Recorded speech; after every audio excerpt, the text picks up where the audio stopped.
Welcome back students. आज मैं आपके सामने वापस आ गया हूं।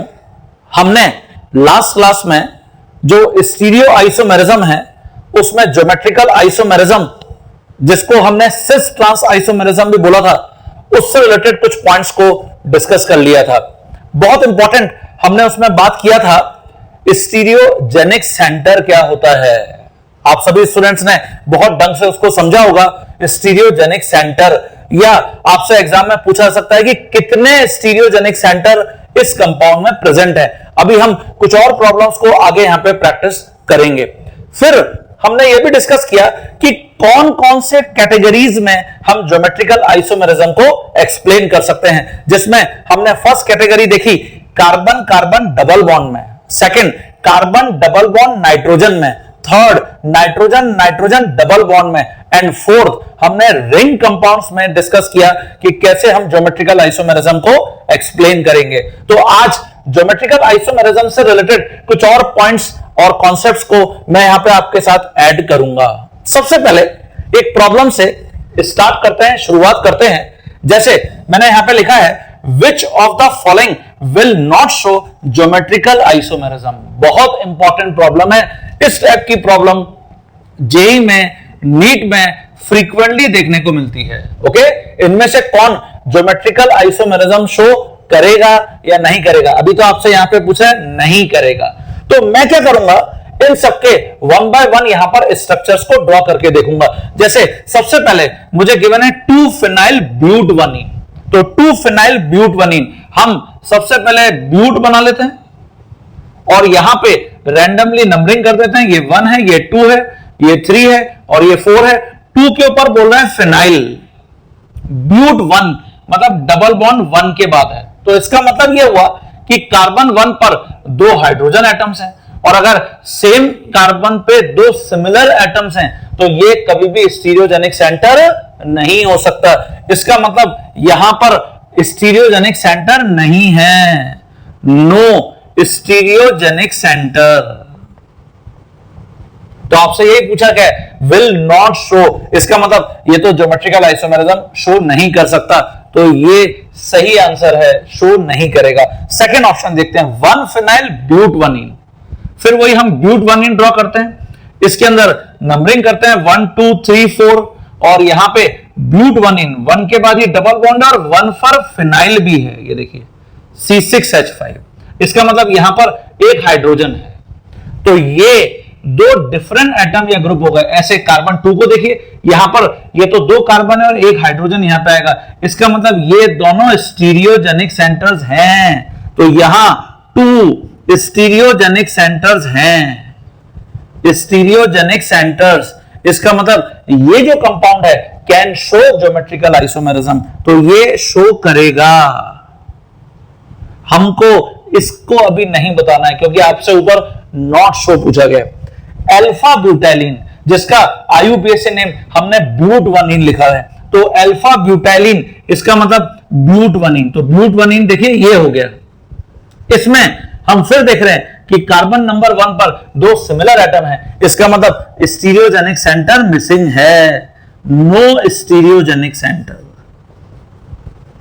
इसका मतलब ये ज्योमेट्रिकल आइसोमेरिज्म शो नहीं करेगा, सही आंसर है। इसके बाद बीटा ब्यूटाइलिन, और वी कैन राइट ब्यूट-2-इन, तो ब्यूट-2-इन इसका स्ट्रक्चर बना लेते हैं। इसमें कार्बन 2 के बाद डबल बॉन्ड है, यहां पर एक H लगाना पड़ेगा, कार्बन 3 पर भी H लगाना पड़ेगा, तो हर कार्बन जो डबली बॉन्डेड है उसको देखिए कार्बन और H है, इसका मतलब ये दोनों तो स्टीरियोजेनिक सेंटर हैं, तो यहां 2 स्टीरियोजेनिक सेंटर प्रेजेंट हैं।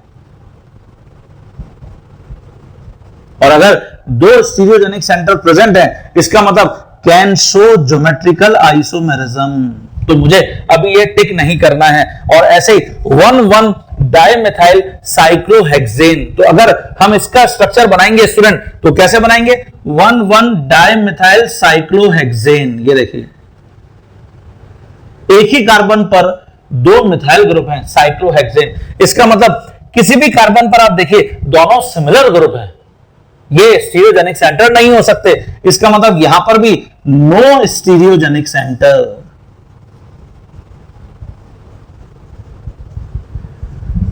ओके और इसका मतलब ये कंपाउंड भी ज्योमेट्रिकल आइसोमेरिज्म शो नहीं करेगा, मतलब ये सही आंसर है हमारा।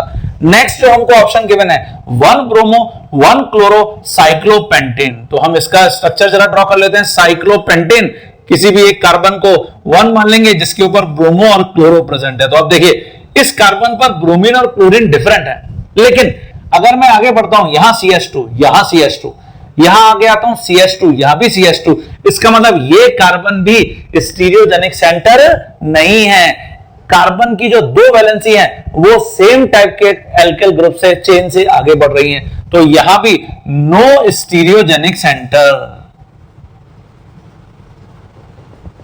और अगर स्टीरियोजेनिक सेंटर नहीं है इसका मतलब ये भी ज्योमेट्रिकल आइसोमेरिज्म शो नहीं करेगा, इसलिए हमारी इस प्रॉब्लम का सही आंसर है ऑक्साइम ऑफ एसिटोफिनॉन। तो देखिए एसिटोफिनॉन इसका मतलब C6H5C डबल बॉन्डो CH3, इसका अगर तुम ऑक्साइम बनाओगे तो ये बनेगा C6H5, C के ऊपर CH3 है और यहां डबल बॉन्ड NOH। ये देखिए ये जो कार्बन है फिनाइल अलग मिथाइल अलग, वहां लोन पेयर अलग OH अलग, इसका मतलब ये दोनों तो स्टीरियोजेनिक सेंटर्स हैं और इसलिए ये कंपाउंड ज्योमेट्रिकल आइसोमेरिज्म शो करेगा क्या? हाँ, तो यहां मैं लिख दूंगा कैन शो ज्योमेट्रिकल आइसोमेरिज्म।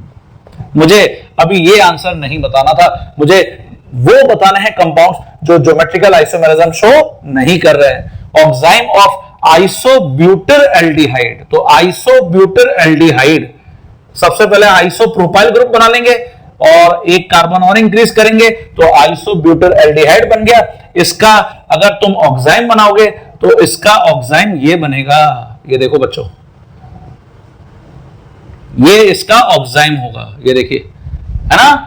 और अब आप क्या देख रहे हो, ये जो कार्बन है इस पर H और यहां आइसोप्रोपाइल ग्रुप, मतलब ये स्टीरियोजेनिक सेंटर है। ऐसे यहां नाइट्रोजन पर लोन पेयर और OH स्टीरियोजेनिक सेंटर है, इसका मतलब ये कंपाउंड भी ज्योमेट्रिकल आइसोमेरिज्म शो करेगा।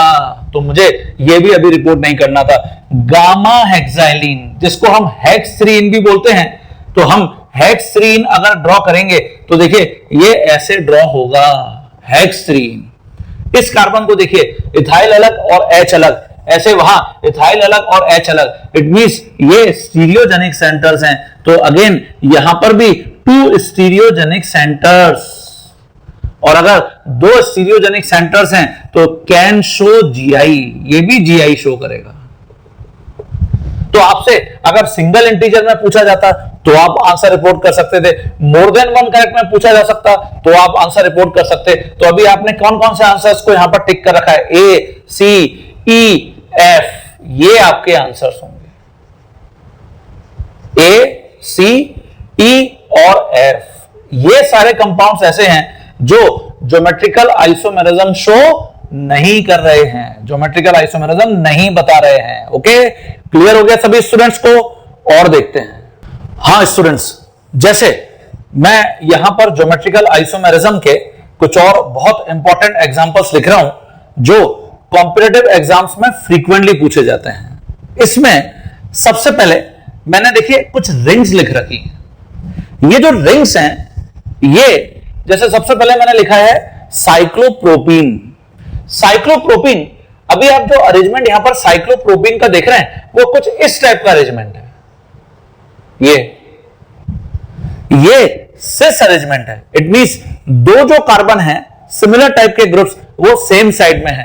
तो जो रिंग्स होती हैं, जैसे ये 3 मेंबर्ड रिंग है, ये मैंने 4 मेंबर्ड साइक्लोब्यूटीन लिखा है, ये साइक्लोपेंटीन लिखा है, ये साइक्लोहेक्सीन लिखा है, ये साइक्लोहेप्टीन लिखा है, सभी का सिस अरेंजमेंट है। आप ढंग से इसको देखिए, ऑल हैव सिस अरेंजमेंट। तो नेचुरली ये सारी रिंग्स नेचर में सिस फॉर्म में मिलती हैं। अब क्वेश्चन ये उठता है क्या ये सिस ट्रांस आइसोमेरिज्म शो करेगा?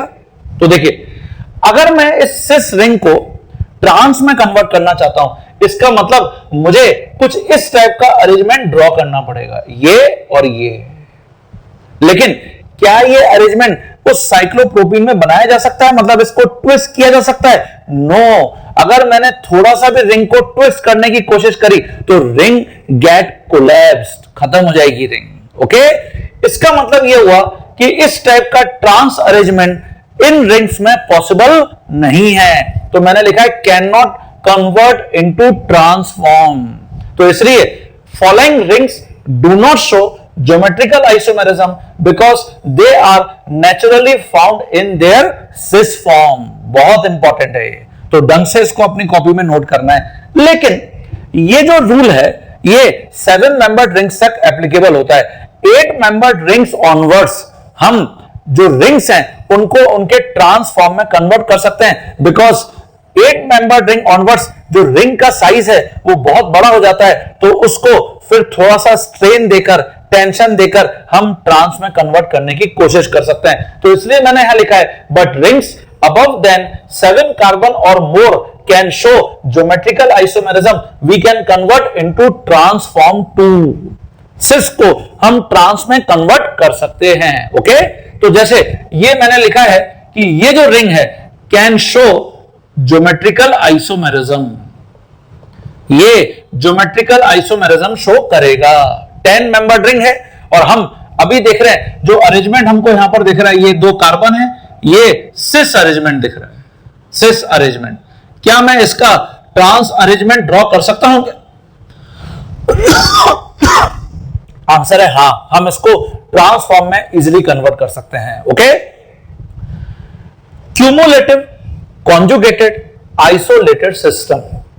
जो क्यूमुलेटिव सिस्टम है इसका मतलब होता है continuous double bonds, carbon carbon के बीच में कंटिन्यूस डबल बॉन्ड। कॉन्जुगेटेड ये हम 11th क्लास में भी पढ़ के आए हैं, जैसे बेंजीन रिंग। तो कॉन्जुगेटेड सिस्टम कार्बन कार्बन के बीच में देखिए डबल बॉन्ड। ओके, लेकिन alternative double bond, double bond single bond, double bond single bond, double bond, alternative double and single bond. तो कॉन्जुगेटेड का ये डेफिनेशन होता है।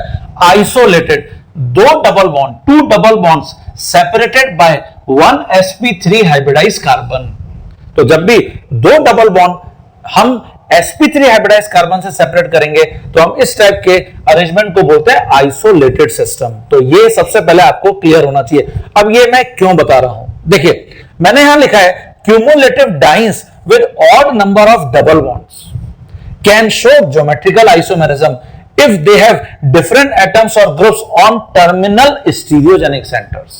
मतलब जैसे मैंने ये क्यूमुलेटिव सिस्टम लिखा है, ये देखिए carbon double bond, carbon double bond, carbon double bond, 3 double bond है, odd number of double bond. और ये जो कार्बन है टर्मिनल H और मिथाइल अलग, ऐसे यहां पर टर्मिनल H और मिथाइल अलग। ये sp2 हाइब्रिडाइज है, sp sp और ये sp2 हाइब्रिडाइज कार्बन है।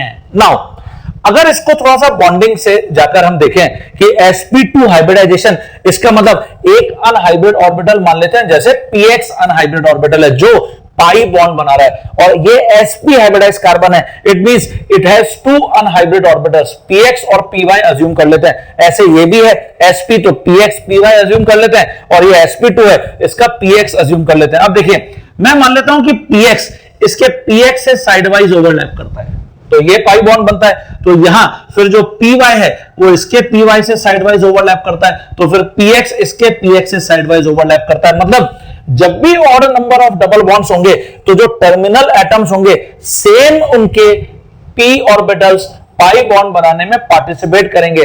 That's why they are planar system.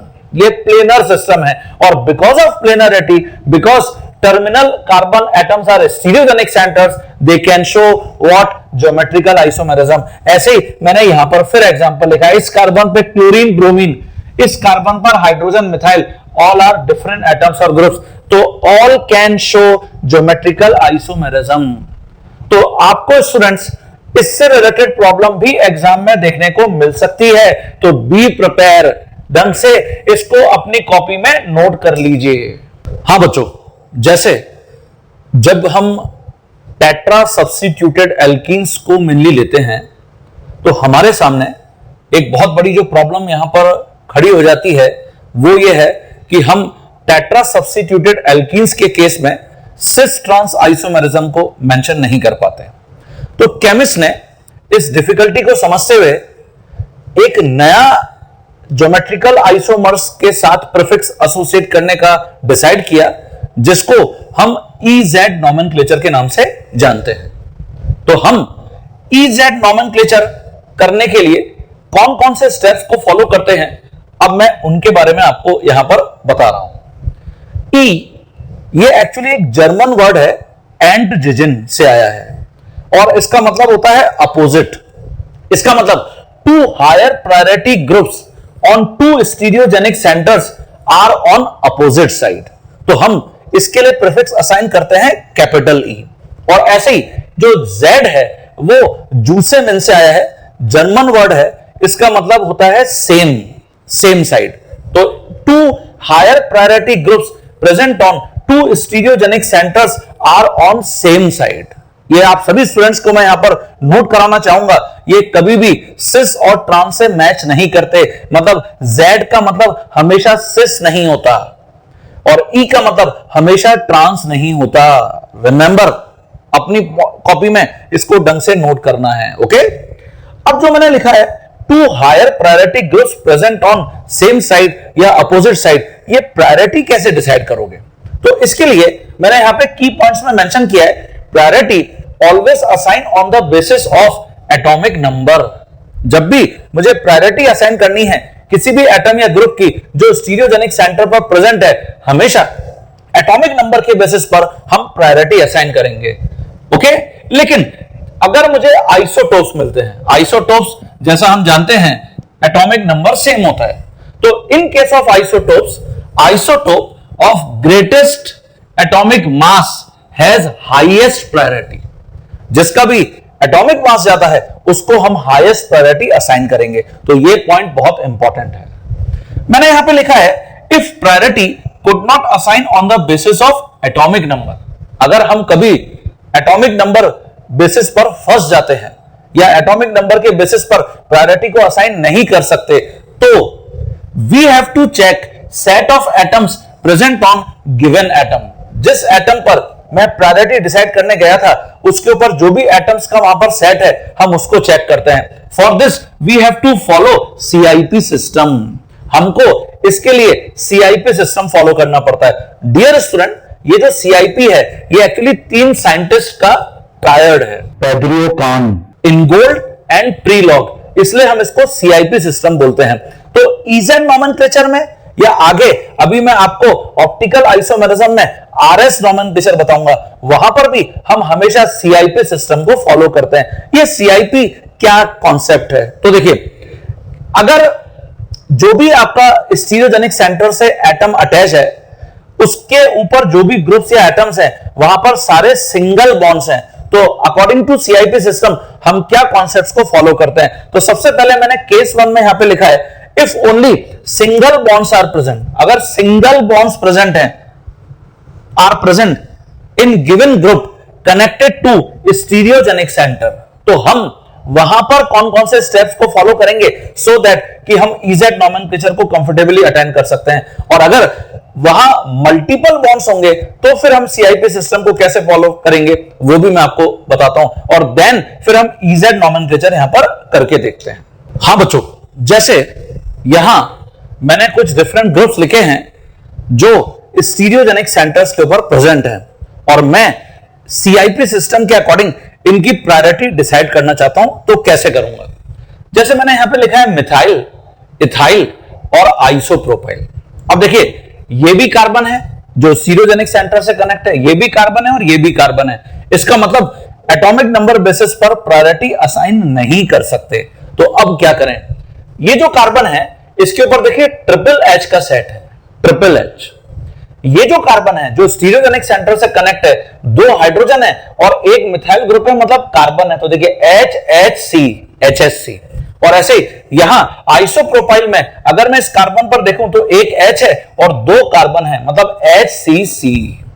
तो जिस सेट में हायर एटॉमिक नंबर वाले ज्यादा एलिमेंट्स हैं तो डेफिनेटली हम उसको हमेशा ज्यादा प्रायोरिटी देंगे। तो यहां H और 2 C है, यहां HHC और वहां तो ट्रिपल H है। It means isopropyl group has higher priority than ethyl than methyl, increasing order of priority.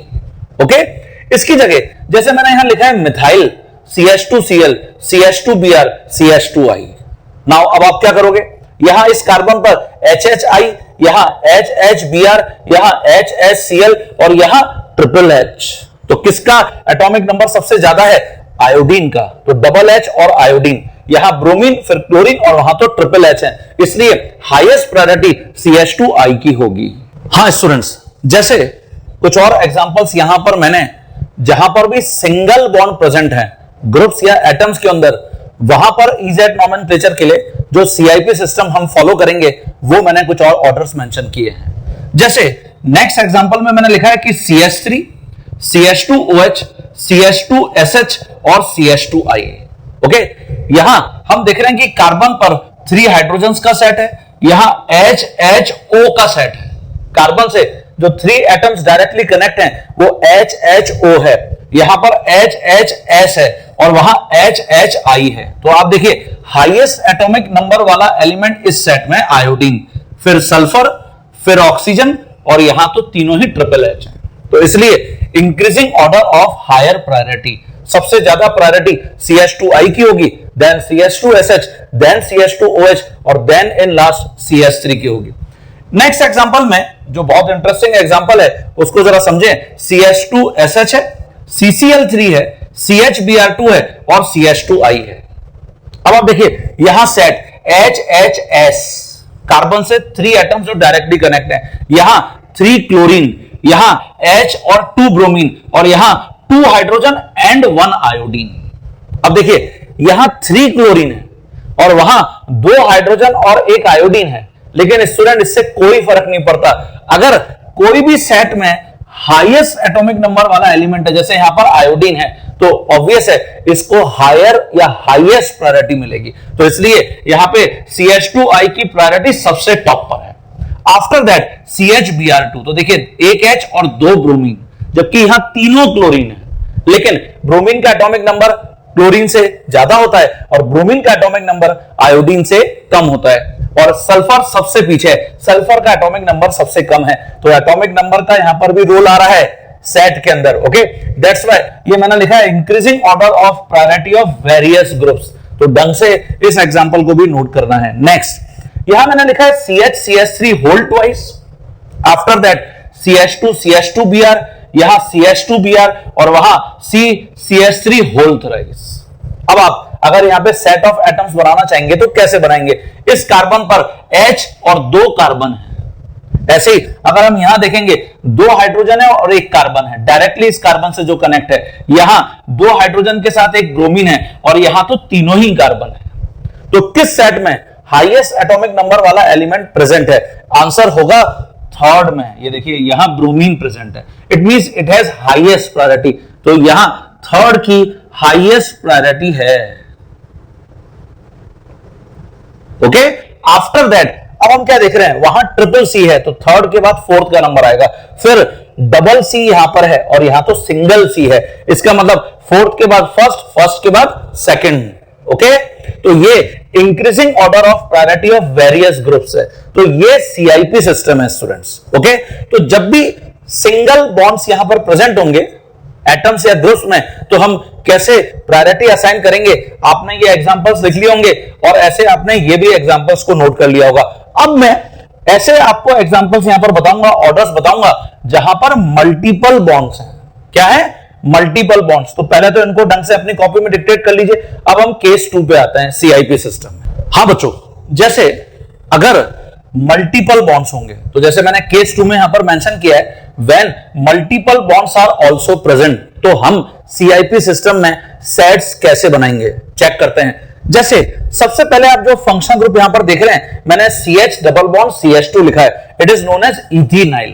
अब आप देखिए ये जो कार्बन जो डायरेक्टली स्टीरियोजेनिक सेंटर से कनेक्ट होगा, इसके ऊपर यहां हाइड्रोजन और 2 बॉन्ड्स दिख रहे हैं, कोवेलेंट बॉन्ड। एक सिग्मा बॉन्ड है, एक पाई बॉन्ड है। ओके, नाउ CIP के अकॉर्डिंग हम क्या करेंगे? सबसे पहले जो सिग्मा बॉन्ड्स हैं उनको तो एज इट इज लिख लेते हैं। ये देखिए ऐसे, ये सारे सिग्मा बॉन्ड्स हैं।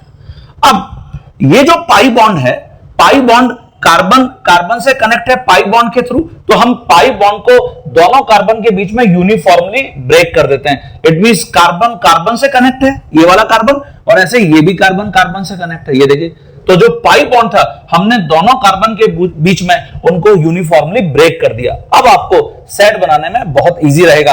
तो देखिए ये जो कार्बन है इसके ऊपर सेट क्या बन रहा है, HCC, ये सेट बन गया। ओके, और नेक्स्ट एग्जांपल मैंने लिखा है इथाइनाइल। अब यहां पर तो हम देख रहे हैं कि 1 सिग्मा 2 पाई बॉन्ड है, तो सबसे पहले CIP के अकॉर्डिंग सिग्मा बॉन्ड को एज इट इज मेंशन कर लीजिए। फिर 2 पाई बॉन्ड होने के कारण दोनों कार्बन के बीच में उनको यूनिफॉर्मली ब्रेक कर दीजिए ऐसे। तो अब आप इस कार्बन के ऊपर कंफर्टेबली सेट बना सकते हैं जो CCC का है। और स्टूडेंट्स जैसे मैंने यहां साइनाइड फंक्शन ग्रुप लिखा है, तो साइनाइड फंक्शन ग्रुप में फिर वही कार्बन और नाइट्रोजन के बीच में ट्रिपल बॉन्ड है 1 sigma 2 pi bond. Now carbon connect है नाइट्रोजन से, नाइट्रोजन कार्बन से, तो देखिए इसको आप ऐसे लिखिए, पहले सिग्मा बॉन्ड लिख लीजिए। अब कार्बन नाइट्रोजन से कनेक्ट है 2 पाई बॉन्ड के थ्रू, इसलिए मैंने कार्बन पे 2 नाइट्रोजन लिख दिए। और ऐसे ही नाइट्रोजन कार्बन से कनेक्ट है पाई बॉन्ड के थ्रू, तो नाइट्रोजन पे 2 कार्बन लिख दिए। और अब आप इस कार्बन पर अगर सेट देखोगे N N N मतलब N, 3 नाइट्रोजन डायरेक्टली कनेक्ट है। क्लियर? तो आपको सेट बनाने में बहुत इजी हो गया। अब अगर आपसे पूछा जाए कि बताइए इन तीनों में हाईएस्ट प्रायोरिटी किसकी है, तो what should be your answer? आपका क्या आंसर होगा? आपका आंसर ऑब्वियसली हो गया कि सर साइनाइड सबसे टॉप प्रायोरिटी पे होगा। क्यों? N, नाइट्रोजन का एटॉमिक नंबर ज्यादा है as compare to carbon. After that यहां C ट्रिपल बॉन्ड CH का नंबर आएगा, और सबसे लास्ट में CH डबल बॉन्ड CH2 का नंबर आएगा। ये इंक्रीजिंग ऑर्डर होगा प्रायोरिटी का। तो सबसे ज्यादा प्रायोरिटी साइनाइड की, फिर इथाइनाइल की, और सबसे लास्ट में इथेनाइल की। We have some more functional groups जहां पर मल्टीपल बॉन्ड्स हैं, जैसे कार्बोक्सिलिक, एल्डिहाइड, इस टाइप के फंक्शन ग्रुप। तो उसमें हम कैसे CIP सिस्टम को फॉलो करेंगे? हाँ स्टूडेंट्स, जैसे यहां पे मैंने आप देखिए कार्बोक्सिलिक ग्रुप लिखा है। जो कार्बोक्सिलिक ग्रुप है वो C डबल बॉन्ड OH, यहां पे फिर एक सिग्मा और एक पाई बॉन्ड है। तो आप इसको ऐसे ट्रीट करिए, ट्रीटेड एज कार्बन, यहां पर सबसे पहले तो सिग्मा बॉन्ड को असाइन कर लीजिए ऐसे। ये देखिए सारे सिग्मा बॉन्ड है। अब कार्बन ऑक्सीजन के थ्रू कनेक्ट है पाई बॉन्ड से, ऑक्सीजन कार्बन से कनेक्ट है पाई बॉन्ड के थ्रू, तो कार्बन ऑक्सीजन से कनेक्ट, ऑक्सीजन कार्बन से कनेक्ट। तो इससे इस कार्बन के ऊपर मुझे सेट पता चल गया। देखिए OOO, ट्रिपल O।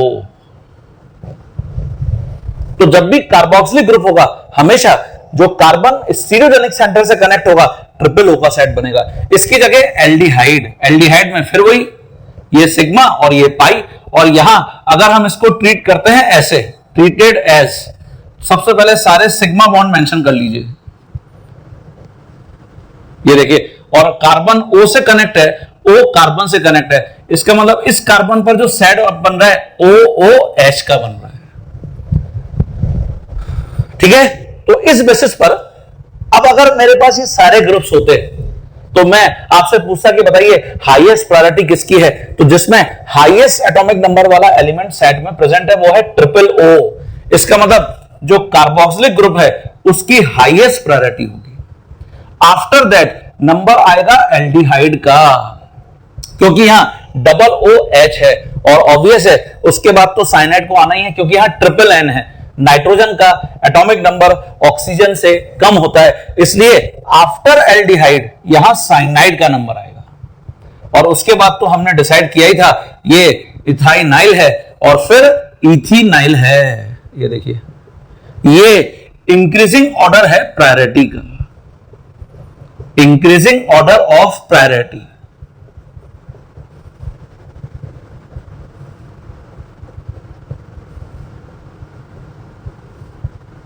क्लियर हो गया सभी स्टूडेंट्स को?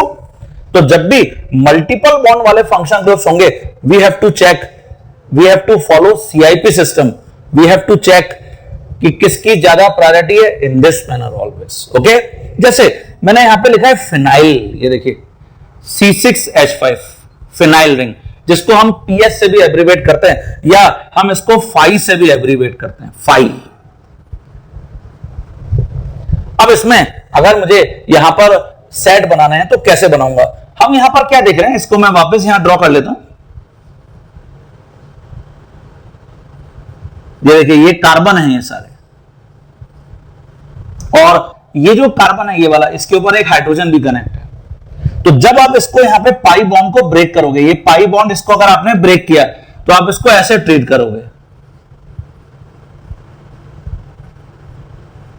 ये कार्बन कार्बन से कनेक्ट है, ये कार्बन कार्बन से कनेक्ट है, रेस्ट सारे कार्बन कार्बन डबल बॉन्ड को भी एज इट इज छोड़ दीजिए। तो देखिए इस कार्बन पर आपको सेट बनाना इजी हो गया। कैसे? यहां कार्बन, यहां कार्बन, यहां कार्बन, मतलब ट्रिपल सी। ये देखिए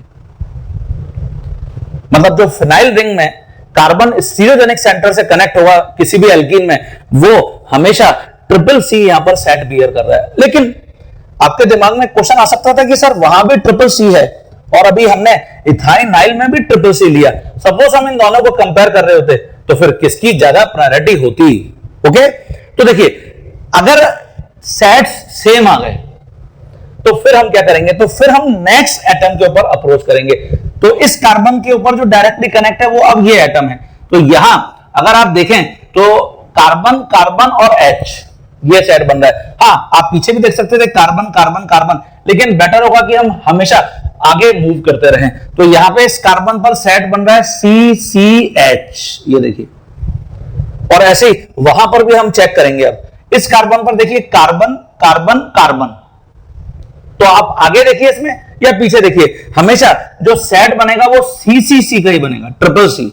जबकि जो इथाइनाइल है उसमें यहां पर CCH का सेट बन रहा है, तो वहां सेट में मोर नंबर ऑफ कार्बन एटम्स हैं। इसीलिए हम ये कंक्लूड कर सकते हैं कि अगर मैं C ट्रिपल बॉन्ड CH और फिनाइल को कंपेयर कर रहा होता तो हमेशा हायर प्रायोरिटी फिनाइल की होती, हायर प्रायोरिटी ऑर्डर। बहुत इंपॉर्टेंट है ये। क्लियर हो गया सभी स्टूडेंट्स को? तो ये ढंग से अपनी कॉपी में डिक्टेट कर लीजिए स्टूडेंट्स, ओके, कि कैसे हम CIP सिस्टम को फॉलो करेंगे। अभी हम जब EZ नॉमेनक्लेचर कर रहे हैं और आगे जब हम ऑप्टिकल आइसोमेरिज्म पढ़ेंगे तो उसमें जब हम RS नॉमेनक्लेचर करेंगे तो भी हम इसी कॉन्सेप्ट को वहां फॉलो करने जा रहे हैं। हाँ बच्चों, जैसे यहां अब मैं EZ टेक्निक जो है उसके कुछ आपको एग्जांपल्स वन बाय वन बताता हूं। जैसे मैंने ये जो फर्स्ट एग्जांपल लिखा है इसमें तुम देख रहे हो कि ये 1,2-डाइक्लोरोइथीन है, and because two different substituents are there. Two different मींस एक तो क्लोरीन है और एक हाइड्रोजन है, दो अलग अलग टाइप के ये सब्स्टिट्यूएंट्स काउंट होंगे। That's why we can say di substituted alkene. ये डाई सब्स्टिट्यूटेड एल्कीन है। क्या मैं इसमें सिस और ट्रांस लिख सकता हूं क्या? आंसर है हाँ, मैं यहां पे सिस और ट्रांस लिख सकता हूं। कैसे? क्लोरीन के रेस्पेक्ट में देखिए ये दोनों स्टीरियोजेनिक सेंटर्स हैं और दो स्टीरियोजेनिक सेंटर पर टू सिमिलर एटम और ग्रुप सेम साइड में, इसका मतलब ये सिस 1,2-डाइक्लोरोइथीन होगा। क्या तुम इसमें EZ नॉमेनक्लेचर कर सकते हो क्या? आंसर है हाँ। जैसे यहां जो क्लोरीन और हाइड्रोजन, देखिए EZ नॉमेनक्लेचर में स्टीरियोजेनिक सेंटर पर जो एटम या ग्रुप डायरेक्टली कनेक्ट है हम उसको प्रायोरिटी असाइन करते हैं on the basis of atomic number. तो क्लोरीन का एटॉमिक नंबर हाइड्रोजन से ज्यादा है, ऐसे यहां पर भी क्लोरीन का एटॉमिक नंबर हाइड्रोजन से ज्यादा है। ऐसे टिक मार्क कर लीजिए इसके ऊपर। और दो हायर प्रायोरिटी वाले ग्रुप क्योंकि सेम साइड में है हम इसको लिख सकते हैं ये Z1,2-डाइक्लोरोइथीन है। तो Z और सिस डाई सब्स्टिट्यूटेड के केस में तो हम कुछ भी यहां पर अप्लाई कर पाएंगे, बहुत सिंपल है। अब मैं आ जाता हूं ट्राई सब्स्टिट्यूटेड के ऊपर। देखिए क्लोरीन, मिथाइल और H, 3 different type of substituents are there, और इसलिए यहां पर क्योंकि 3 डिफरेंट सब्स्टिट्यूएंट्स हैं ट्राई सब्स्टिट्यूटेड हो गया। 3 डिफरेंट सब्स्टिट्यूएंट्स। अब मैं इसमें चाहता हूं कि मैं सिस या ट्रांस लिखूं, तो देखिए यहां क्लोरीन सिमिलर एटम्स या ग्रुप्स हैं ये स्टीरियोजेनिक सेंटर पर, क्योंकि सेम साइड में है हम इसको सिस लिख सकते हैं। तो ये सिस हमने यहां पे लिख लिया। क्या अब मैं इसमें EZ नॉमेनक्लेचर असाइन कर सकता हूं? आंसर है हां। क्लोरीन और इस स्टीरियोजेनिक सेंटर पे कार्बन है, किसका एटॉमिक नंबर ज्यादा? क्लोरीन। और ऐसे यहां क्लोरीन और H में किसका एटॉमिक नंबर ज्यादा? क्लोरीन। इसका मतलब ये Z भी है, तो हम सिस लिख सकते हैं, Z लिख सकते हैं। दो हायर प्रायोरिटी वाले ग्रुप सेम साइड में है। अब इसकी जगह हम आ जाते हैं टेट्रा सब्स्टिट्यूटेड एल्कीन के ऊपर। ये देखिए chlorine, bromine, fluorine, iodine all are different, सारे ही सब्स्टिट्यूएंट डिफरेंट है। इसका मतलब हम इसको यहां पर बोलेंगे 4 डिफरेंट सब्स्टिट्यूएंट्स। और क्योंकि 4 डिफरेंट सब्स्टिट्यूएंट्स हैं इसलिए हम इसको बोल सकते हैं टेट्रा सब्स्टिट्यूटेड। क्या अब मैं इसमें सिस ट्रांस लिख सकता हूं क्या? आंसर है नो, ये सिस ट्रांस टेक्निक का डीमेरिट है। हम इसमें सिस और ट्रांस चाहते हुए भी नहीं लिख सकते, तो फिर क्या मैं इसमें इजेड लिख सकता हूं क्या? आंसर है हां। जो स्टीरियोजेनिक सेंटर है उनको देखिए, ये स्टीरियोजेनिक सेंटर है। इस स्टीरियोजेनिक सेंटर पर क्लोरीन और ब्रोमीन, किसका एटॉमिक नंबर ज्यादा? ब्रोमीन। फ्लोरीन और आयोडीन, किसका एटॉमिक नंबर ज्यादा? आयोडीन। इसका मतलब 2 हायर प्रायोरिटी वाले ग्रुप सेम साइड में, तो हम इसको क्या लिखेंगे? Z। और फिर आयुब्यूसिन, तो आप लिख ही सकते हैं यहां आयोडीन और फ्लोरीन है, वहां ब्रोमीन और क्लोरीन है, तो इसके बेसिस पर हम इसका आयुब्यूसिन लिख सकते हैं। अल्फाबेटिकल ऑर्डर में जो हेलोजन पहले आएंगे तो ये 1 होगा और ये 2 होगा, तो इसलिए इसके अकॉर्डिंग आप आयुब्यूसिन लिख सकते हैं 1 ब्रोमो, 1 क्लोरो, 2 फ्लोरो, 2 आयोडो, क्या हो जाएगा? इथीन। तो आप ऐसे यहां पर इसका आयुब्यूसिन मेंशन कर सकते थे। तो हम यहां सिस ट्रांस यूज नहीं कर पाए, हम यहां पर क्या यूज कर सकते हैं? Z। ये Z है। ओके, तो क्लियर हो गया सभी स्टूडेंट को कि इजेड जो टेक्निक है हम उसको di substituted, tri substituted, tetra substituted सभी एल्कीन्स पे यूज कर सकते हैं, बट जो सिस ट्रांस टेक्निक है we can use only on di and tri substituted alkenes. हाँ बच्चों, जो मैंने अभी आपको पॉइंट यहां पर बताया उसको मैंने यहां पर डिक्टेट भी कर दिया है। E Z naming can be used in case of di, tri और टेट्रा सब्स्टिट्यूटेड एल्कीन्स। मतलब सभी टाइप के जो एल्कीन्स है हम उसमें E और Z नेमिंग को बहुत इजीली यूज कर सकते हैं। लेकिन सिस ट्रांस का जो डीमेरिट है, this naming can be use only in case of di और ट्राई सब्स्टिट्यूटेड एल्कीन्स। तो ये आपको अभी मैंने यहां पर क्लियर कर दिया है। ये देखिए बहुत अच्छा एग्जांपल यहां पर मैंने लिखा है, जो मैंने आपको भी बताया था ना कि सिस हमेशा Z नहीं होता और ऐसे ही ट्रांस हमेशा E नहीं होता। जैसे इसको देखिए, ये स्टीरियोजेनिक सेंटर है ना, ये स्टीरियोजेनिक सेंटर है। अगर मैं यहां पे सिस ट्रांस लिखना चाहता हूं तो जो सिमिलर ग्रुप्स हैं, ये मिथाइल और ये मिथाइल, तो ये सिस है। अब मैं इसमें इजेड नेमिंग करना चाहता हूं तो यहां कार्बन डायरेक्टली कार्बन से कनेक्ट है और यहां क्लोरीन कनेक्ट है, मतलब क्लोरीन का एटॉमिक नंबर ज्यादा। और ऐसे ही यहां हाइड्रोजन कनेक्ट है और यहां कार्बन कनेक्ट है, मतलब कार्बन का एटॉमिक नंबर ज्यादा। 2 हायर प्रायोरिटी वाले ग्रुप अपोजिट साइड में है, इसका मतलब ये तो E है। ये देखिए, तो सिस और E दोनों नेमिंग को ढंग से यहां पर चेक करिए आप। ओके, तो ये पॉइंट बहुत इंपॉर्टेंट है, इसको हमेशा ध्यान रखिएगा। दोनों का कॉन्सेप्ट बिल्कुल अलग है, सिस ट्रांस नेमिंग का और इजेड नेमिंग का। ठीक, यहां पर मैंने नेक्स्ट प्रॉब्लम लिखा है, right all geometrical isomers for C2FClBrI।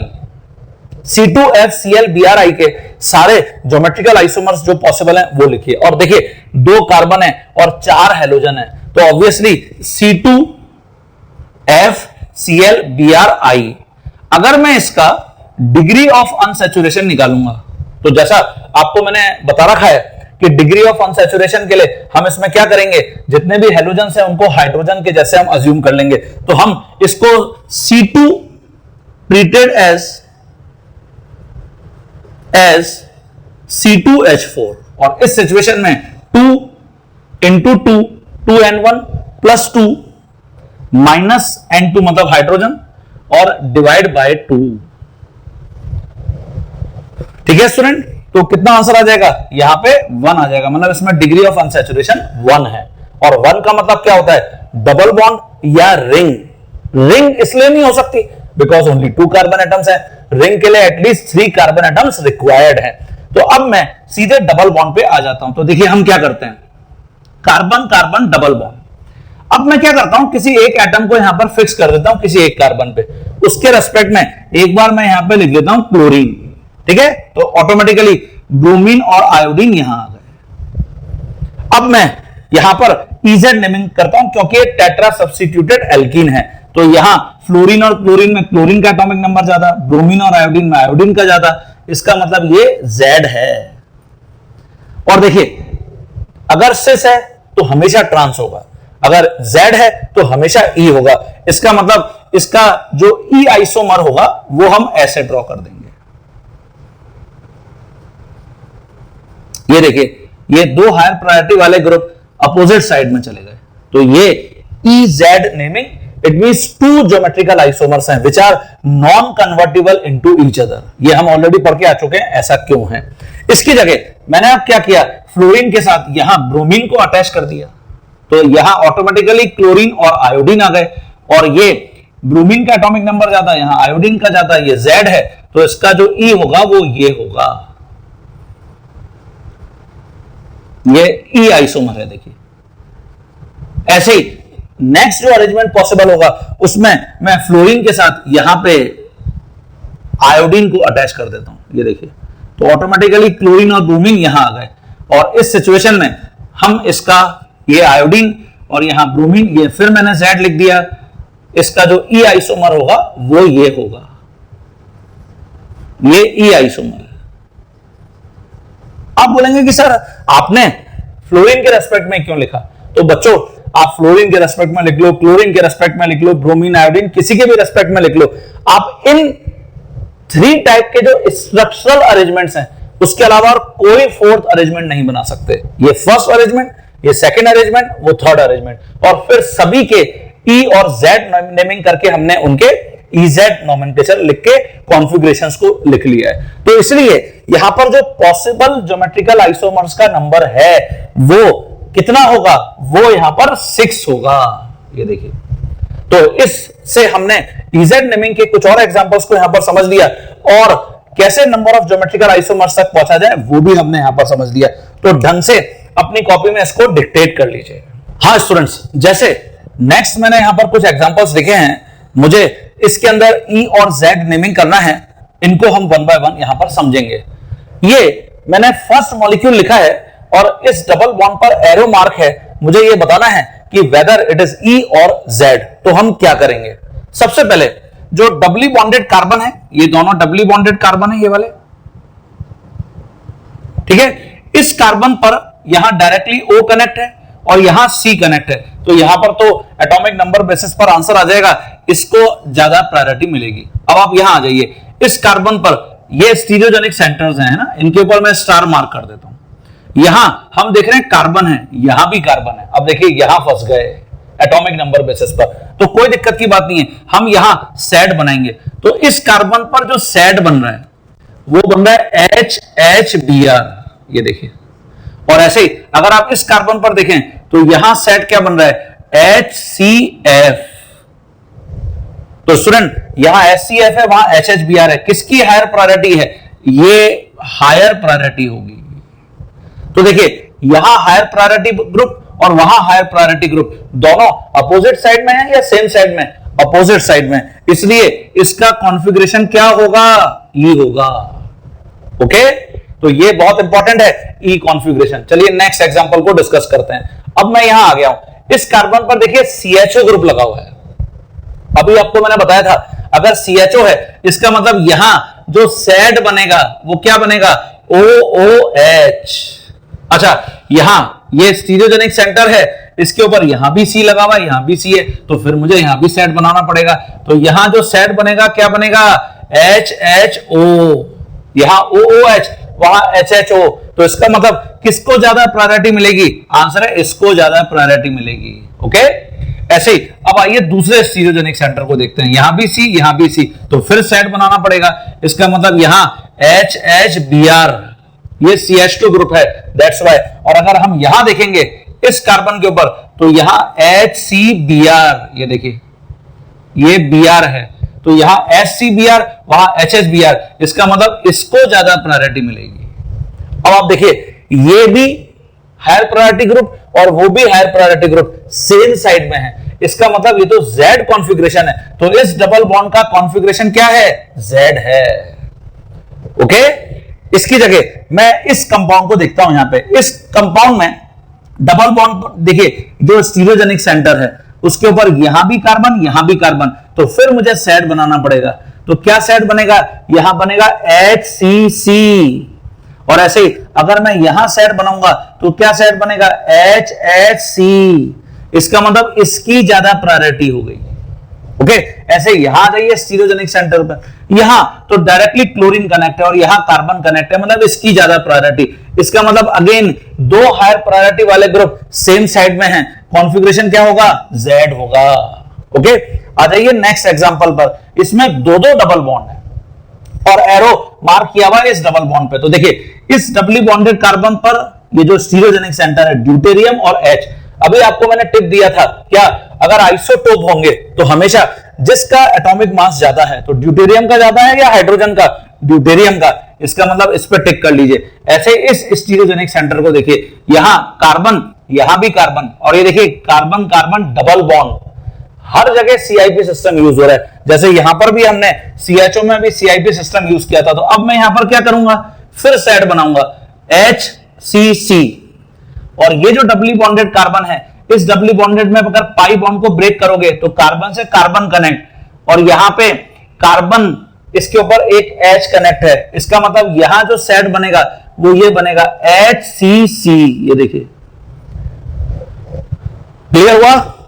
अब ये भी HCC और वो भी HCC, तो फिर क्या किया जाए? तो फिर तुमको नेक्स्ट जो एटम है उसके ऊपर सेट्स को चेक करना चाहिए। तो इस कार्बन के ऊपर अगर मैं आगे बढ़ूंगा तो स्टूडेंट यहां सेट बन रहा है ट्रिपल H। वेरस अगर मैं यहां आगे बढ़ूंगा यहां, तो फिर सेट जो बनेगा वो आपको H, यहां पर H लगा हुआ है, इसको ब्रेक किया तो ये HCC एक सेट बनेगा। इसका मतलब ये ज्यादा प्रायोरिटी है। तो दो हायर प्रायोरिटी ग्रुप आप देख रहे हैं अपोजिट साइड में है, और इसलिए इस कार्बन का डबल बॉन्ड का जो कॉन्फ़िगरेशन है वो E कॉन्फ़िगरेशन होगा।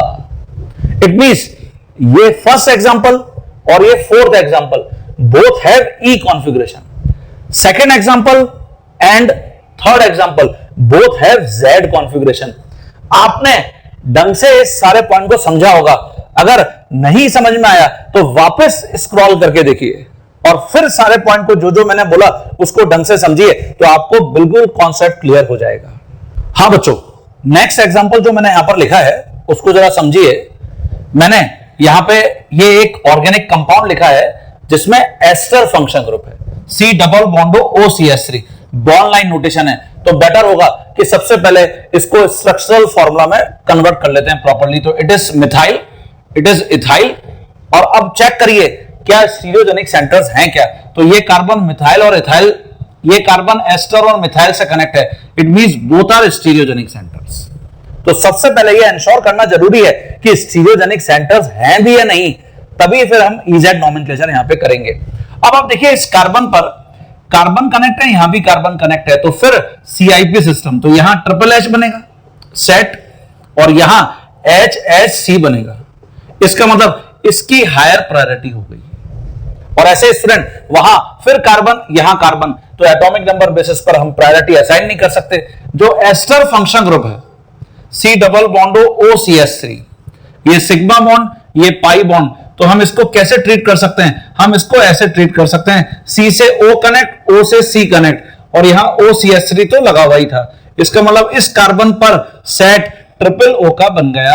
ये देखिए, तो ये जो कार्बन है एस्टर में, यहां ट्रिपल O का सेट है और यहां तो ट्रिपल H का सेट है, तो ऑब्वियस है उसको ज्यादा प्रायोरिटी मिलेगी। इसको टिक कर लीजिए। अब आप देखिए दो higher priority groups opposite side में है या सेम साइड में है? कहां है? अपोजिट साइड में।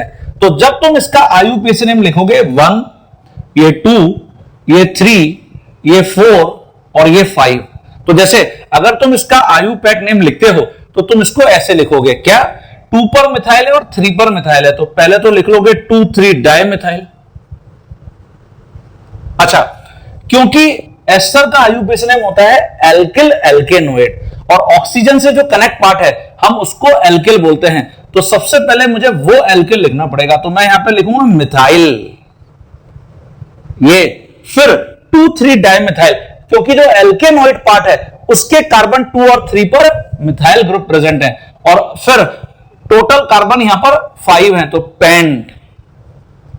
2 के बाद डबल बॉन्ड है जिसका कॉन्फ़िगरेशन अभी हमने यहां पर क्या डिसाइड किया है, ई, तो पेंट 2, यहां पर ई कर देता हूं इसको मैं, है ना, और डबल बॉन्ड है और फिर हो जाएगा O8, ये देखिए पेंट 2E इनोएट, क्योंकि डबल बॉन्ड है इसलिए इन O8 एस्टर के कारण हो गया, तो मिथाइल और फिर 2,3 डाइमिथाइल पेंट 2E इन O8।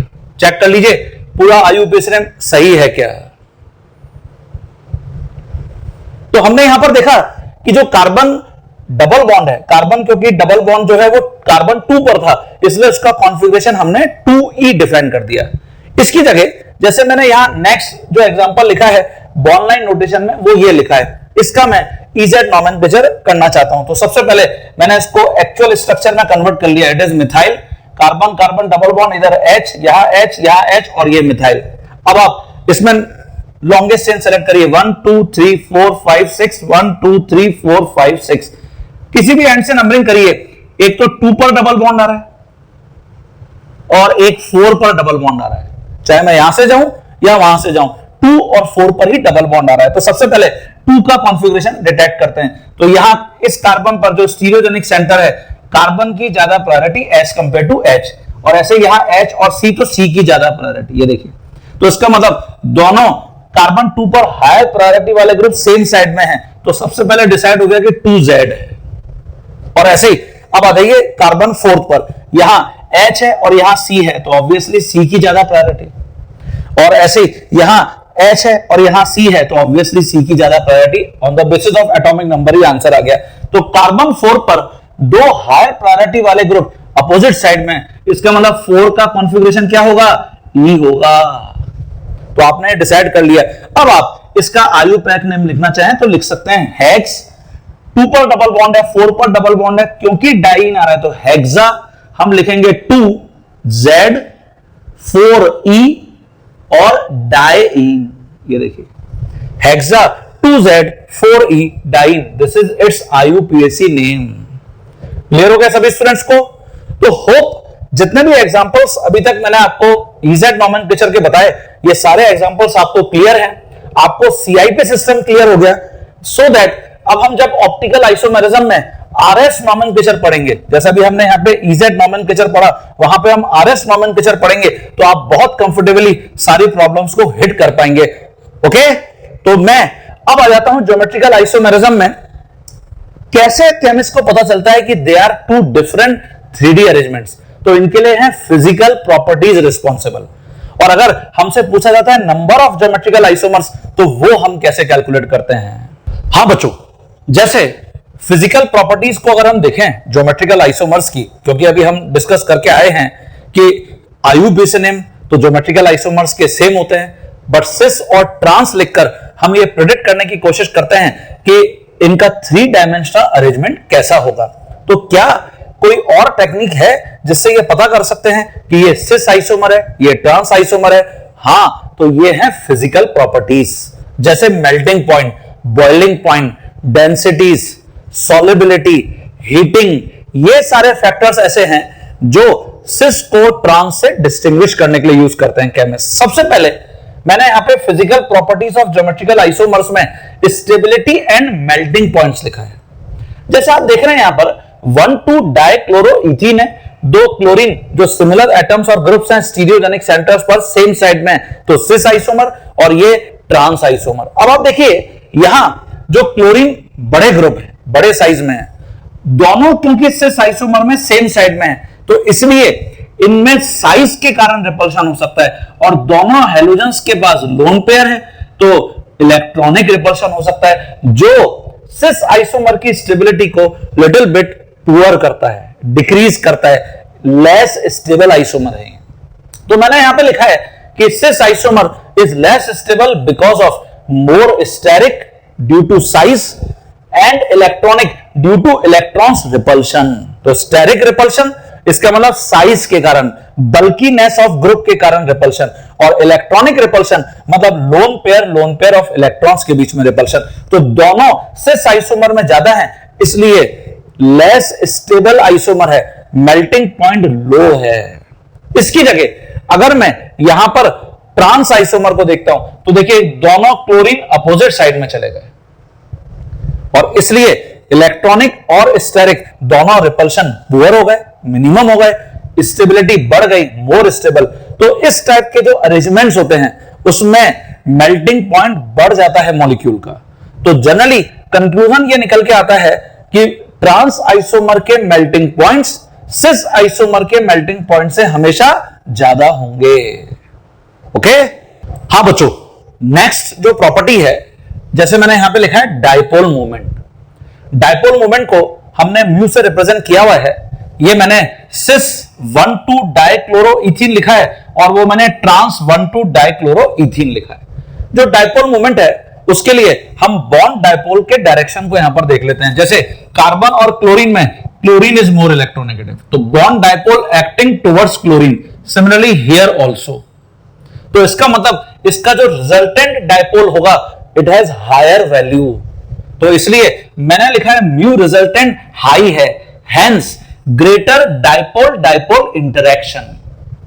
क्योंकि ऑल आर कोवेलेंट कंपाउंड्स, तो हमने जो वैन डर वाल फोर्सेस के टाइप पढ़ रखे हैं उसमें हमने एक टाइप पढ़ा था डाइपोल डाइपोल इंटरेक्शन। तो because of high dipole moment value यहां पर जो वैन डर वाल फोर्स का टाइप है डाइपोल डाइपोल इंटरेक्शन वो हाई है। ओके, और ये मेन कॉज है बॉइलिंग पॉइंट का। तो ग्रेटर डाइपोल डाइपोल इंटरेक्शन होने के कारण जो बॉइलिंग पॉइंट है सच टाइप ऑफ आइसोमर का वो इंक्रीज कर जाता है। तो सिस आइसोमर के यूजुअली जो बॉइलिंग पॉइंट्स होते हैं वो हाई होते हैं। बहुत इंपॉर्टेंट है, नोटिसेबल पॉइंट है। इसकी जगह ट्रांस में, क्योंकि अगर तुम दोनों बॉन्ड डाइपोल का डायरेक्शन देखो, ये दोनों अपोजिट साइड में एक्ट कर रहे हैं, इसका मतलब या तो रिजल्टेंट डाइपोल मोमेंट की वैल्यू 0 होगी या कम होगी।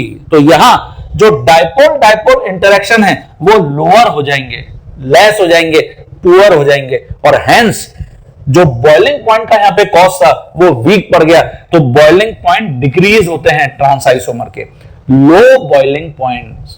तो मेल्टिंग पॉइंट्स हमने देखा कि हाई होते हैं ट्रांस आइसोमर के, वेयर जो बॉइलिंग पॉइंट है वो ट्रांस आइसोमर के क्या होते हैं, लो होते हैं। ओके, क्लियर हो गया सभी स्टूडेंट्स ने? अपनी कॉपी में डिक्टेट कर लिया होगा। तो ये ऐसी प्रॉपर्टीज हैं जिससे केमिस्ट ये पता कर लेते हैं कि these are two different 3 dimensional arrangements जो एग्जिस्ट करते होंगे। ओके, हीटिंग इफेक्ट देखिए, मैंने नेक्स्ट पॉइंट लिखा है यहां पर। हीटिंग इफेक्ट में मैंने एक बहुत ही पॉपुलर एग्जांपल लिया है मैलेइक एसिड, फ्यूमेरिक एसिड का। जो मैलेइक एसिड है उसमें ये स्टीरियोजेनिक सेंटर्स हैं और कार्बोक्सिलिक ग्रुप देखिए सेम साइड में है, तो सिस आइसोमर है। जब हम मैलेइक एसिड को हीट करते हैं तो क्योंकि दोनों कार्बोक्सिलिक ग्रुप सेम साइड में है, इजीली डिहाइड्रेट कर जाता है। ये देखिए वाटर निकल गया और हमको जो प्रोडक्ट यहां पर देखने को मिलता है मैलेइक एनहाइड्राइड, ये देखिए ये प्रोडक्ट बन गया। तो मैलेइक एनहाइड्राइड एग्जिस्ट करता है। वेयरएस अगर तुम इसकी जगह फ्यूमेरिक एसिड लेते हो जिसमें दोनों COH ग्रुप अपोजिट साइड में हैं, ये देखिए,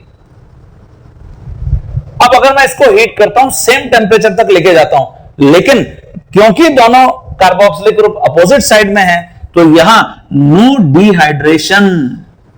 डिहाइड्रेशन पॉसिबल नहीं है, इसलिए प्रोडक्ट नहीं बनता नो एनहाइड्राइड, फ्यूमेरिक एनहाइड्राइड नहीं बन पाता। तो हीटिंग करने से यह समझ में आता है कि मैलेइक एसिड में 2 कार्बोक्सिलिक ग्रुप सेम साइड में होते होंगे क्योंकि वहां मैलेइक एनहाइड्राइड बन रहा है, और फ्यूमेरिक एसिड में दोनों कार्बोक्सिलिक ग्रुप अपोजिट साइड में रहते होंगे क्योंकि वहां पर हीट करने से प्रोडक्ट का फॉर्मेशन नहीं हो पा रहा है। तो स्टूडेंट ये भी हमको ढंग से नोट करना है अपनी कॉपी में, हीटिंग इफेक्ट। हाँ स्टूडेंट्स, जैसे नेक्स्ट जो मैंने फिजिकल प्रॉपर्टी यहां पर मेंशन करी है वो है सॉल्युबिलिटी। ये भी एक बहुत अच्छा टेक्निक है by which chemist can easily detect कि whether the given isomer is cis और trans. Solubility of cis isomer is generally higher than trans isomer in given solvent. कोई भी सॉल्वेंट में जो सिस आइसोमर है उसकी सॉल्युबिलिटी ट्रांस आइसोमर के respect में हमेशा हाई होती है। तो ये प्रैक्टिकल फैक्ट है। तो स्टूडेंट्स, ये सारी हमने फिजिकल प्रॉपर्टीज को डिस्कस किया, जिसमें melting point, boiling point, solubility, ये सब बहुत इंपॉर्टेंट क्राइटेरिया है। हीटिंग इफेक्ट, जिसके थ्रू हम ये पता कर सकते हैं कि सिस और ट्रांस डिस्टिंग्विश कैसे होते हैं। ओके, क्लियर हो गया सभी को?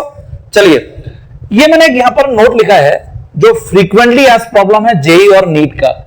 All geometrical isomers are always diastereomers. ये डाइस्टीरियोमर्स क्या होते हैं? वो सारे स्टीरियो आइसोमर्स जो एक दूसरे के मिरर इमेजेस नहीं होते। Those stereoisomers which are not mirror images of each other, इसको ढंग से अपनी कॉपी में नोट करिए।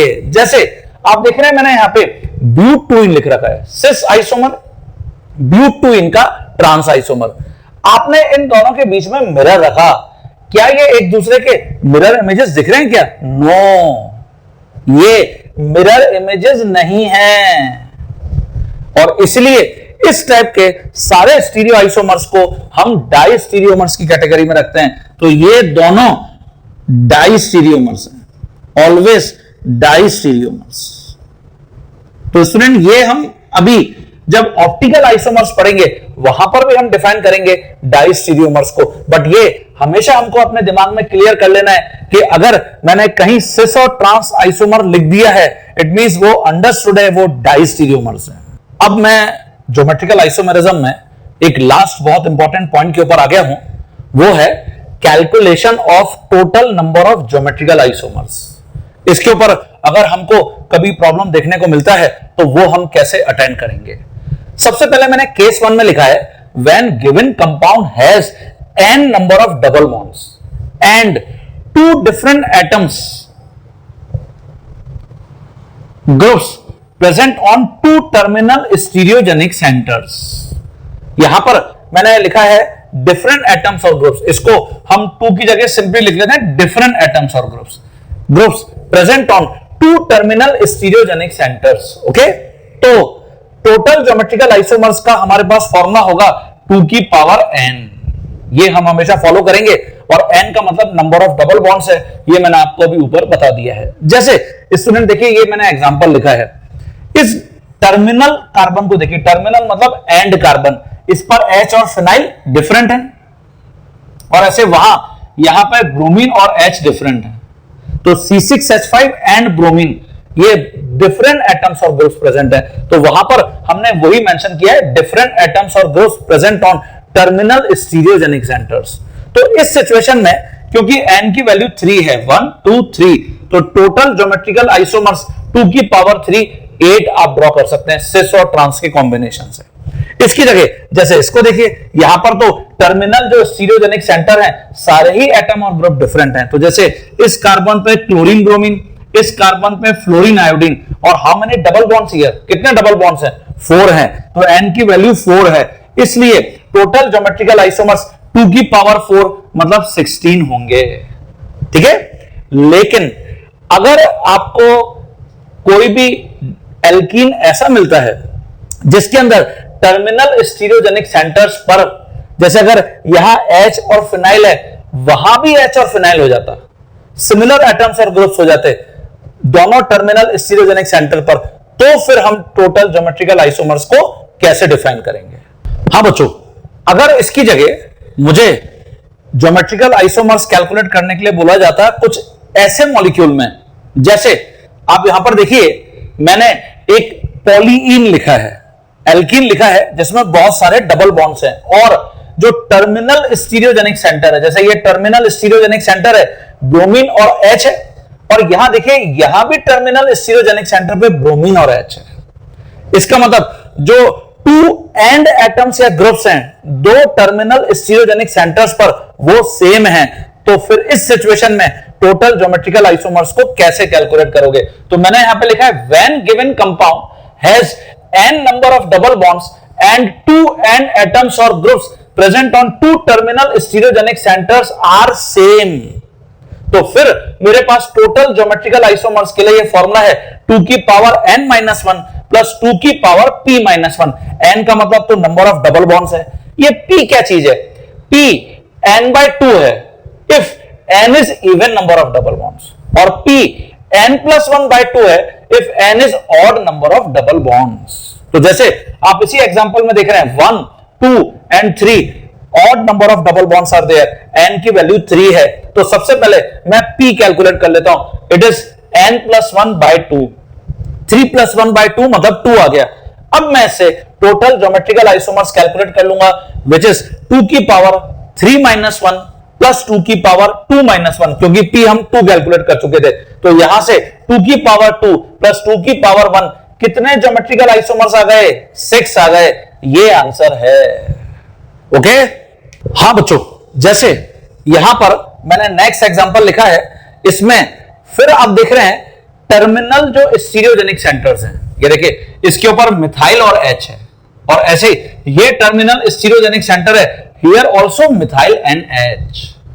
तो इस सिचुएशन में अगेन टोटल ज्योमेट्रिकल आइसोमर्स का फॉर्मूला हमको यही अप्लाई करना पड़ेगा, 2 की पावर n-1 प्लस 2 की पावर p-1, क्योंकि यहां number of double bonds even है, 4 है, तो इसका मतलब p की वैल्यू n/2 से आएगी, 2 आएगी। तो इस सिचुएशन में टोटल ज्योमेट्रिकल आइसोमर्स 2 की पावर n-1 प्लस 2 की पावर p-1, तो n 4 है, p 2 हमने कैलकुलेट कर लिया है, तो ये रिजल्ट 10 आ जाएगा। तो जब भी आपको टोटल ज्योमेट्रिकल आइसोमर्स कैलकुलेट करने के लिए बोला जाता है, हमेशा इन दोनों केसेस को ध्यान में रखते हुए आंसर देना स्टूडेंट्स। ओके, जैसे मैंने यहां पे कुछ पॉलीइन्स लिखे हुए हैं, देखिए ये पॉलीइन्स हैं, और ये जो पॉलीइन्स हैं इसके अंदर मैंने आपसे पूछा है कि यहां टोटल ज्योमेट्रिकल आइसोमर्स लिखिए। आपको मैच करना है P और Q को ABCD में से किन से मैच होता है। सबसे पहले ऑप्शन P को जरा यहां पर देखते हैं, क्योंकि ये बॉन्ड लाइन नोटेशन है, आपको सबसे पहले क्लियर कर लेना चाहिए कि अरेंजमेंट कुछ ऐसा है। ये देखिए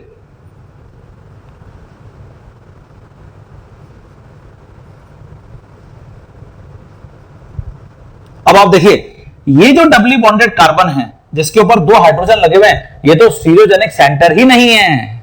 इसका मतलब ये वाला जो डबल बॉन्ड है वो तो आउट हो गया, बाहर हो गया। ज्योमेट्रिकल आइसोमेरिज्म अब हम यहां पर नहीं बता सकते।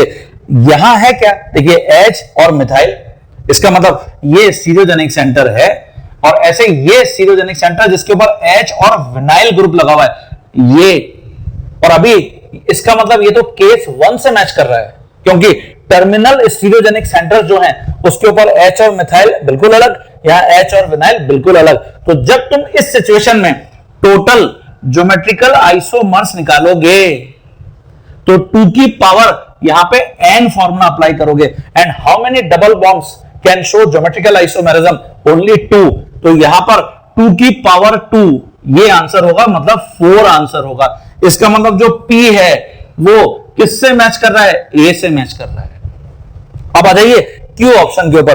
Q में हम देख रहे हैं कि जो हमको पॉलीइन गिवन है उसके अंदर ये देखिए यहां फिर इसको मैं वापस एक बार ड्रॉ कर लेता हूं।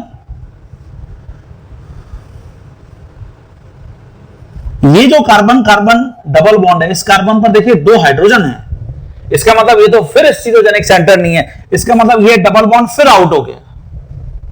ओके, अब आप इस कार्बन को देखिए यहां H है और ये पूरा विनाइल ग्रुप है, मतलब ये स्टीरियोजेनिक सेंटर है।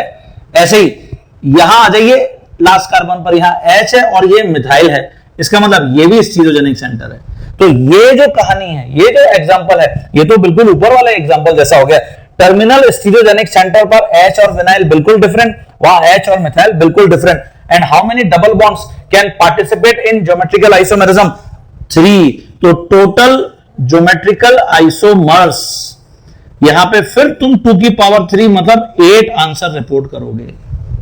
क्लियर हो गया? तो 8 कहां दे रखा है? C में, इसका मतलब Q C से मैच करेगा। क्लियर सभी स्टूडेंट्स को? तो इस टाइप की प्रॉब्लम आपको ज्योमेट्रिकल आइसोमेरिज्म में देखने को मिल सकती हैं। तो मुझे लगता है कि सबसे इंपॉर्टेंट जो यहां पर पॉइंट था वो था EZ nomenclature, cis trans isomerism and physical properties. और अगर कभी तुमको टोटल ज्योमेट्रिकल आइसोमर्स से रिलेटेड प्रॉब्लम देखने को मिलती है तो हम ऐसे अटेंड करेंगे। जो मैंने अभी तुमको साइक्लो जो एल्कीन्स हैं, जैसे 3 membered ring, 4 membered ring, 5 membered ring, 6 membered ring, वहां से भी तुमको एग्जाम में प्रॉब्लम देखने को मिल सकती है। But most important EZ nomenclature, जिसमें हम सीआईपी सिस्टम को फॉलो करेंगे, एंड टोटल ज्योमेट्रिकल आइसोमर्स के ऊपर आपको जेई में और नीट में प्रॉब्लम देखने को मिल सकती है। तो स्टूडेंट, ये मुझे लगता है कि हमारा जो ज्योमेट्रिकल आइसोमेरिज्म, स्टीरियो आइसोमेरिज्म में जो टॉपिक था वो हमने ऑलमोस्ट पूरा कवर कर लिया है। अब हम जितनी प्रॉब्लम्स के ऊपर प्रैक्टिस करेंगे और मेहनत करेंगे, हार्ड वर्क करेंगे, उतना हमारा कॉन्फिडेंस बढ़ता जाएगा। ओके, तो मुझे लगता है आप सभी ने इस पूरे टॉपिक को बहुत एंजॉय किया होगा, एक एक पॉइंट आपने अपनी कॉपी में ढंग से डिक्टेट कर लिया होगा। तो अब हम प्रॉब्लम्स के ऊपर प्रैक्टिस करते रहेंगे। नेक्स्ट जो हमारा लेक्चर होगा बहुत इंपॉर्टेंट है, जेई में, नीट में, किसी भी कॉम्पिटिटिव एग्जाम में, वो है ऑप्टिकल आइसोमेरिज्म। तो मैं उसके ऊपर आपको कुछ पॉइंट्स बताऊंगा और हम आरएस नॉमेनक्लेचर क्या होता है, एनेंटियोमर्स, डाइस्टीरियोमर्स, होमोमर्स, इन कुछ टर्म्स को वहां पर डिस्कस करेंगे। तो मेरे साथ प्रैक्टिस करते रहिए, कीप प्रैक्टिसिंग।